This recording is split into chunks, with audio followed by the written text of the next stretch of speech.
5 अरबपतियों ने 2-2 करोड़ रुपए में खरीदी सबसे दुर्दांत मौत। जी हाँ, इसे यही तो कहा जाएगा ना। एक पनडुब्बी, 5 अरबपति और एक स्ट्रॉन्ग जिज्ञासा, एक तीव्र जिज्ञासा, एक स्ट्रॉन्ग क्यूरियोसिटी टाइटैनिक को देखने की, उस इंजीनियरिंग ब्यूटी को देखने की जो आज से 111 साल पहले समंदर में डूब गया था।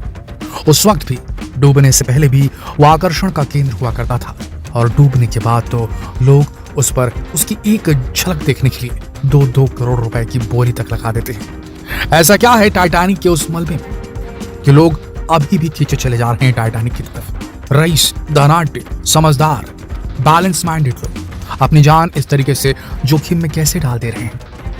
क्या है उस 2 करोड़ रुपए की टिकट की असलियत? आज के इस वीडियो में आप जानेंगे कि 2 करोड़ रुपए के उस टिकट के पीछे की असलियत क्या है। दोस्तों, इंसान के अंदर की क्यूरियोसिटी उसे हमेशा से, इंसान के अंदर की जिज्ञासा उसे हमेशा से ऐसी जगहों की ओर खींचती है जहां पहले कभी कोई गया ना हो। खुद की दुनिया के उस पार झांकने की चाह, इस चाह ने हमें इंसानों को नई नई जगहों को खोजने, एक्सप्लोर करने में मदद की और कुछ इसी तरह मानव सभ्यता फैली। पर याद रखिए, हर एक्सप्लोरेशन के मिशन में, हर खोजी अभियान के साथ जुड़ा होता है एक बड़ा रिस्क, और सारा दारोमदार रिस्क को एनालिसिस करने वाले व्यक्ति के ऊपर ही होता है, उस मिशन के लीडर के ऊपर ही होता है। उसकी समझ पर निर्भर होता है कि मिशन कामयाब होगा या उसमें सैकड़ों जाने चली जाएंगी। वो टाइटैनिक जो आज से 111 साल पहले 1500 लोगों को लील गया था, आज उसने 5 और अरबपतियों को लील लिया है। समंदर की गहराई में मलबा देखने गए थे, मलबा बन गए। जी हाँ, और इसके पीछे जो रिस्क था वो ऐसा नहीं था कि उन्हें बताया ना गया हो, लेकिन उस रिस्क की कल्पना, उस रिस्क का असेसमेंट शायद ना उस कंपनी ने किया ढंग से। ओशन गेट कंपनी, जिसने वो पनडुब्बी बनाई थी, जिस पनडुब्बी का नाम आप लगातार टीवी चैनल्स में सुन रहे होंगे, टाइटन के नाम दिया गया था उसे, ना ही ओशन गेट कंपनी के जो लोग थे उन्होंने इस रिस्क का सही एनालिसिस किया, ना ही उसमें बैठे जो उसके सीईओ थे स्टॉकटन रश, उसने इस बात की ओर ध्यान दिया कि भैया ये एक्सपेरिमेंटल शिप है, एक्सपेरिमेंटल पनडुब्बी है, सबमर्सिबल है, इसमें हम लोगों को टिकट दे करके यहाँ बुला रहे हैं तो इसकी सुरक्षा की जिम्मेदारी हमारी होती है। ये सर्टिफाइड शिप नहीं है। जी हाँ, ये कोई सर्टिफाइड शिप नहीं थी पनडुब्बी टाइटन, ये सिर्फ एक एक्सपेरिमेंटल शिप थी। लेकिन फिर भी यहाँ पर सुरक्षा का ध्यान सही तरीके से नहीं रखा गया और इवन वो क्लॉज भी साइन करा लिए गए, पेपर पे साइन भी करा लिए गए पनडुब्बी में बैठने से पहले ही सारे अरबपतियों के द्वारा कि भैया कुछ होगा तो तुम देख लेना, हम इसके जिम्मेदार नहीं होंगे, अंदर बहुत खतरा है। और उस पर ये सारी चीजें जानने के बाद भी, खतरों को समझते हुए भी, 2 करोड़ रुपए यानी कि $2.5 लाख के आसपास की रकम अदा करने के बाद भी ये लोग बिल्कुल समझ नहीं पा रहे थे जो अरबपति थे। उन्हें इतनी ज्यादा क्यूरियोसिटी थी, जिज्ञासा थी टाइटैनिक की तरफ, वो इतने ज्यादा अट्रैक्टेड थे उसके मलबे की तरफ कि वो किसी भी कीमत पर, किसी भी रिस्क पर जाने के लिए तैयार हो गए। पर यहाँ पर रिस्क लेने वाला जो व्यक्ति था, जो लीडर था स्टॉकटन रश, बोलते हैं कि वो ब्लाइंडेड हो गया था अपने इस मिशन को लेकर के। उसे सिर्फ ये नजर आ रहा था कि उसने एक बेहतरीन कॉन्सेप्ट रेडी किया है, एक नए मटेरियल से, जो रॉ मटेरियल होता है जिससे शिप्स बनाई जाती हैं, पनडुब्बियां बनाई जाती हैं, एक नए रॉ मटेरियल का इस्तेमाल करके उसने बड़ी कम लागत में एक बेहतरीन पनडुब्बी को डिजाइन कर लिया। उसका ऐसा मानना था स्टॉकटन रश का, उसे बिलीव था अपनी टीम पर, बिलीव था डिजाइन पर उस पनडुब्बी के। वो जिम्मेदार साबित हुई इन सारे लोगों की मृत्यु पर। अभी तक जो जांच है वो पूरी हुई नहीं है और जांच शायद कभी पूरी हो भी नहीं पाएगी, क्योंकि असल वजह क्या है, इतनी गहराई में समंदर की जाकर के उसकी जांच कर पाना बिल्कुल पॉसिबल नहीं होगा दोस्तों। असलियत तो शायद कभी सामने ना आए, लेकिन हाँ, जांच एजेंसियां लगी हुई हैं और क्या नया पता चला है वो हम आपको अगले वीडियो में बताने वाले हैं, क्योंकि जांच एजेंसियों को कुछ सुराग मिले तो हैं। वो कौन से सुराग हैं जानने के लिए आपको हमारा अगला वीडियो देखना होगा। पर अभी के लिए अगर सोचे कि जो 2 करोड़ रुपए लिए गए थे टिकट के लिए, इस एक्सपीडिशन के लिए, टाइटैनिक के मलबे को देखने के लिए, क्या वो सही था? 2 करोड़ रुपए 8 दिन और 7 रातों की ट्रिप का एक चार्ज था। 2 करोड़ रुपए, सोचिए जरा। और उसके बाद क्या मिला उन्हें? मौत, मृत्यु, आकस्मिक तुरंत मौत। चुटकी बजाते स्विच ऑफ किया, पूरा इंप्लोजन हो गया। जिस गहराई की हम बात कर रहे हैं, जहां पर टाइटन पहुंचा था, टाइटन पनडुब्बी पहुंची थी, जहां टाइटैनिक डूबा हुआ था, ठीक उसके 1600 फीट दूर तो इनका मलबा मिला इनकी शिप का।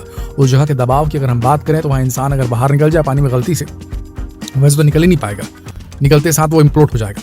अगर ऐसा हाइपोथेटिकली माने कि वहां इंसान को खड़ा किया जाए 1 सेकंड के लिए भी, तो तुरंत उसके फेफड़े जो हैं वो सिकुड़ जाएंगे, कोलैप्स कर जाएंगे। क्यों? क्योंकि ह्यूमन बॉडी के अंदर जो ब्लड प्रेशर रहता है और बाहर का जो एटमॉस्फेरिक प्रेशर रहता है, जब हम सतह पर रहते हैं, जमीन पर रहते हैं, है ना, पानी से बाहर रहते हैं, तब बाहर का एटमॉस्फेरिक प्रेशर और इंसानी शरीर के अंदर का ब्लड प्रेशर दोनों बराबर होता है।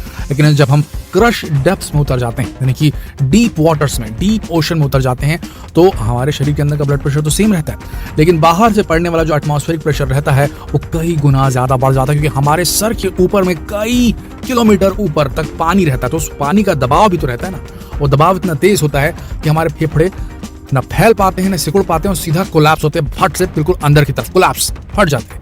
तो इस स्थिति में, ऐसी स्थिति में आदमी का बचना, उसके शरीर का मिल पाना, इवन ये होने के बाद, ये बहुत ही एक अजीबोगरीब बात होगी, चांस ही नहीं ऐसा हो पाने का। ऐसे में 2 करोड़ रुपए जो दिए गए थे, उस सुरक्षा का उसमें बहुत बड़ा रोल वहां पर होना चाहिए था, लेकिन सुरक्षा वहां दी नहीं गई, उससे स्टडी नहीं किया गया। जो मटेरियल इस्तेमाल किया गया था वो कार्बन फाइबर और टाइटेनियम का बताया जा रहा है, जबकि कोई भी नेवी ऑफिसर ये इस बात को मानने के लिए तैयार नहीं, कार्बन फाइबर जो है वो हैंडल कर सकता है समंदर के अंदर के दबाव को। जी हाँ दोस्तों, जितनी भी नेवी की, दुनिया के जितने भी बड़े देश हैं जिनके पास बड़ी नेवीज हैं, उनके सारे वेसल्स मेटालिक होते हैं और उनके ऊपर वाटर रेजिस्टेंट जो रहता है कोट लगा रहता है। आपको बता दें, इतनी गहराई पे जो पानी होता है ना, उसकी डेंसिटी भी बढ़ जाती है, उसका घनत्व बढ़ जाता है, उसके रिएक्ट करने की, केमिकली रिएक्ट करने की एबिलिटी भी बहुत तेज हो जाती है। तो दोस्तों, जैसे कि हमने आपको बताया, 2 करोड़ रुपए सीधे जाया हो गए, और 2 करोड़ गए तो गए, इनकी जानें भी चली गई सबकी सबकी। तो आपको बता दें दोस्तों, स्पेस से ज्यादा स्कैरियर होता है ओशन। जी हाँ, स्पेस से अधिक डरावना होता है समुद्र के अंदर का जीवन।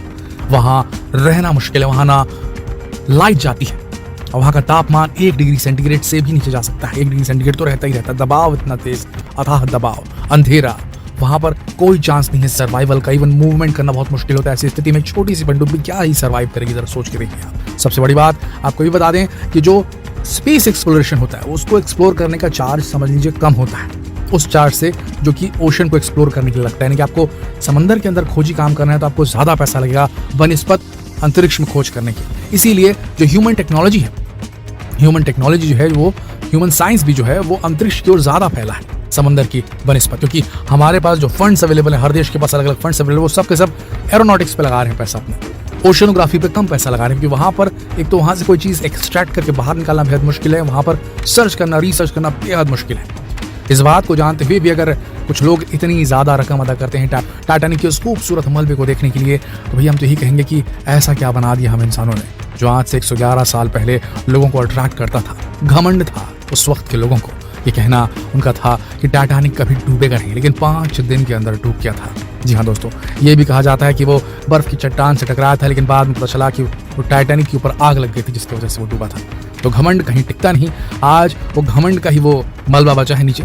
और बताया जा रहा है, जेम्स कैमरून ने भी खुद कहा कि मैं कुल 33 बार मैंने डाइव की है टाइटैनिक फिल्म बनाने से पहले, जो टाइटैनिक का मलबा देखने के लिए, ताकि मैं अच्छी तरीके से फील कर सकूं, समझ सकूं कैसा दिखता था टाइटैनिक। उसके बाद उन्होंने टाइटैनिक फिल्म बनाई थी, जेम्स कैमरून फिल्म डायलम से। जेम्स कैमरून फिल्म डायरेक्टर की हम बात कर रहे हैं, तो उन्होंने भी बताया था कि वहाँ जीवन एकदम मुश्किल है। तो इन सब चीज़ों को देखते हुए ऐसा लगता है कि बहुत गलत डिसीजन लिया गया। 2 करोड़ रुपए में मौत खरीद ली गई इन यात्रियों के द्वारा, और रिस्क बहुत ज़्यादा लिया गया ओशन गेट कंपनी के CEO के द्वारा। हमारा ये मत है, आपका क्या मानना है नीचे कमेंट सेक्शन में लिखकर जरूर बताओ। जितना हो सके इस वीडियो को शेयर करें, फेसबुक पर, व्हाट्सएप पर, यूट्यूब पर। जल्द मिलते हैं अगले वीडियो में, तब तक के लिए आप सबका इस वीडियो के अंत तक रहने के लिए दिल से धन्यवाद।